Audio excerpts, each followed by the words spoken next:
My name is Brady Tolbert, and these are my friends. Braden. Michaela.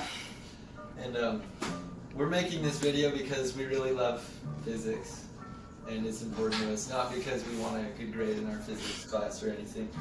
So we're going to explain to you how a catapult works and how we designed ours, right? So we started out with the concept of having two center beams coming up out of the box, and we wanted to make it so we had enough power to get a really powerful swing of the arm in order to launch it. Hence how we have the rubber bands here, which have been twisted up many times, so we have really good leverage on the pulling arm. Then for more leverage and power, we added more rubber bands on the top so that it could launch it farther. And then we used this so that it would stop it, so it has a 45-degree angle of launching point. Yeah. Just to point out, this is very important. These are PVC pipes that we've used to create the beams that will support the whole launcher. And the way this came about was we have a roommate. His name is Houston, and he was like, "Y'all need PVC pipe," and so we went and bought some, and we drilled holes in it, and then he's like, "Y'all need to fill the box with gravel," and so we filled the box with gravel to support it. And so as we put the PVC pipe into the box, we left it at an angle to give it a good launching position, that it could have a good enough angle to launch it to the farthest. The angle, by the way, is at 45 degrees. Yep.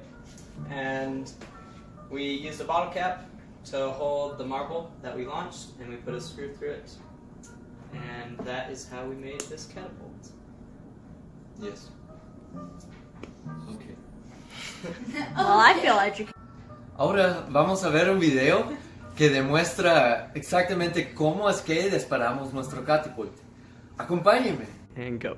And what he was saying is that now we're going to watch a video of how we launched our catapult. Yeah. Sí, pues.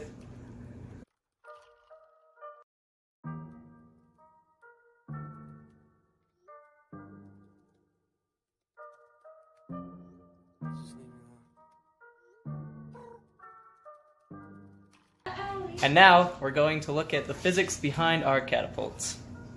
Yes, sir. Here we go.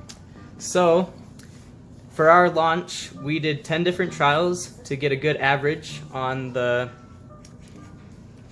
marble, and we got an average distance of 9.27 meters.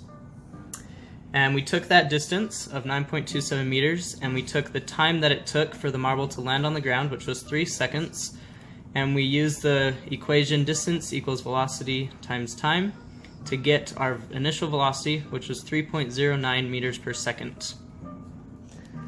And so from there, we looked at our angle of launch, which was 45 degrees, and we plugged in our initial velocity.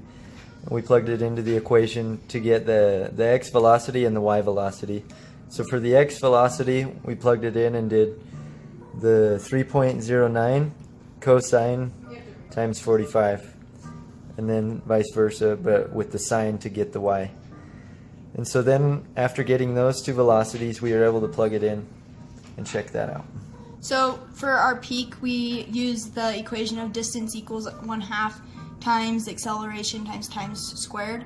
And so we plugged in -10 because it's slowly falling down, so it's negative. And then we also plugged in our time, which was 1.5 at the peak. And that's how we get the height of its peak, which is 11.25 meters. Yep.